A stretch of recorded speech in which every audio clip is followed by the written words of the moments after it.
২৪ ঘন্টায় বাংলা টাক নিয়ে আমি সুপ্রসাদ আপনাদের সঙ্গে। আর শুরুতেই যে খবর চোখ রাখবো, ফের ভয়াবহ বিমান দুর্ঘটনা আহমেদাবাদের পর এবার রাজস্থানের চুরুতে ভেঙে পড়ল বায়ুসেনার ফাইটার জেট। ঘটনাস্থলে পাইলটদের মৃত্যু হয়েছে বলে খবর। প্রবল বৃষ্টিতে গুজরাটে ভাঙল গম্ভীরা ব্রিজ। মহিসাগর নদীতে তলিয়ে গেল 5টি গাড়ি। বুধবার সকালের ওই দুর্ঘটনায় এখনো পর্যন্ত 2 জনের মৃত্যু নিশ্চিত করা গিয়েছে। আহত একাধিক।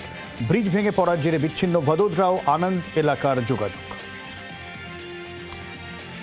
মাদুরাইতে ভয়াবহ অগ্নিকাণ্ড। একটি কাগজ কারখানা আগুন লাগে বলে খবর। মজুত থাকা কাগজে এবং তাতে দ্রুত আগুন ছড়িয়ে পড়ে এমনটাই পুলিশের দাবি। মুহূর্তে এলাকা ঢেকে যায় কালো ধোঁয়া।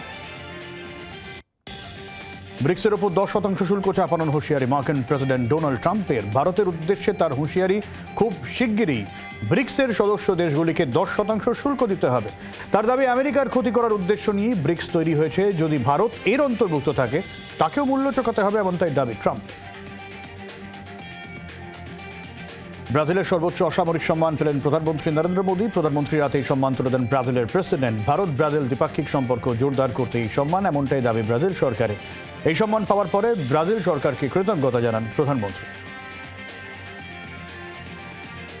দাবানলের গ্রাসে ফ্রান্সের দ্বিতীয় বৃহত্তম শহর মার্সেইয়ের কাছে আগুন ছড়িয়ে পড়েছে বলে খবর। দাবানলে আহতের সংখ্যা শতাধিক। সতর্কতামূলক ব্যবস্থা হিসেবে এলাকার বাসিন্দাদের দ্রুত সেখান থেকে সরে যেতে বলা হয়েছে প্রশাসনের তরফে। দাবানলের জেরে বন্ধ স্থানীয় বিমানবন্দর। চা বাগানে চিতাবাঘের আতঙ্ক। মেটালি ব্লকের ইংডং চা বাগানের রাস্তায় চিতাবাঘের দেখা মিলল। রাতের অন্ধকারে চা বাগান থেকে বেরিয়ে রাস্তা পার হতে দেখা গেল চিতাবাঘটিকে। গাড়িতে যাওয়ার সময় স্থানীয় এক বাসিন্দা চিতাবাঘটিকে ক্যামেরাবন্দি করেন। বাংলার আওয়াজ, বাঙালির আবেগ, জি 24 ঘন্টা।